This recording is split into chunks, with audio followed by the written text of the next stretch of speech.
चोरी माना जा सकता है।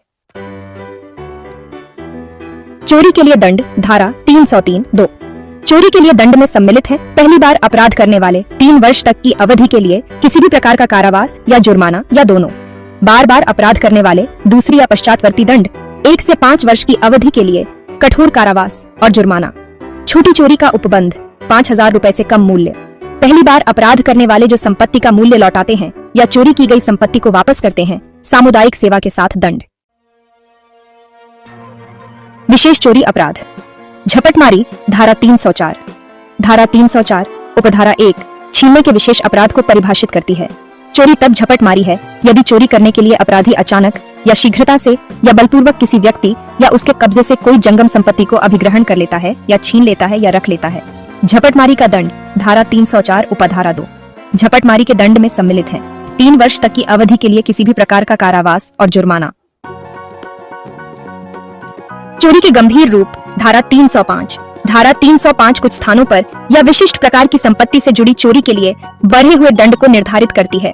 संरक्षित स्थान, मानव आवास के रूप में उपयोग की जाने वाली निर्माण, तंबू या जलयान, संपत्ति की अभिरक्षा के लिए उपयोग की जाने वाली निर्माण, तंबू या जलयान, परिवहन से संबंधित चोरी, माल या यात्रियों के लिए उपयोग किए जाने वाले किसी भी परिवहन के साधन की चोरी, ऐसे परिवहन के साधनों से वस्तुओं या सामानों की चोरी, धार्मिक संपत्ति, पूजा स्थलों से मूर्तियों या चिन्हों की चोरी, लोक संपत्ति, सरकार या स्थानीय प्राधिकरण की संपत्ति की चोरी।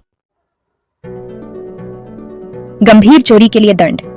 चोरी के इन गंभीर रूपों के लिए दंड में सम्मिलित है कारावास 7 वर्ष तक की अवधि के लिए किसी भी प्रकार का कारावास और जुर्माना। क्लर्क या नौकर द्वारा चोरी धारा 306।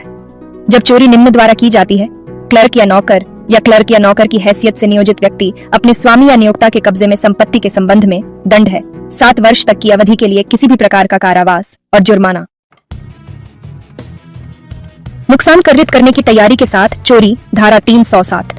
जब चोरी निम्नलिखित के लिए तैयारी करने के पश्चात की जाती है: मृत्यु, चोट या अवरोध का कारण बनना या मृत्यु, चोट या अवरोध का भय उत्पन्न करना, इस उद्देश्य से चोरी करना या चोरी करने के बाद भाग जाना या चोरी करके ली गई संपत्ति को अपने पास रखना सजा है।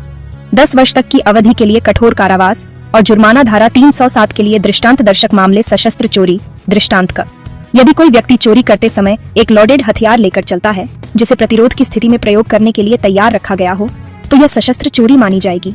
लुकआउट के साथ समन्वित चोरी दृष्टांत ख। पीड़ित को रोकने के लिए आसपास तैनात साथियों के साथ चोरी, जेब काटने करना, यदि वे चोर का विरोध करें या उसे पकड़ने का प्रयास करें। निष्कर्ष: इस दस्तावेज में विश्लेषण किए गए चोरी के उपबंध एक परिष्कृत विधिक ढांचे को दर्शाते हैं जो दंड की एक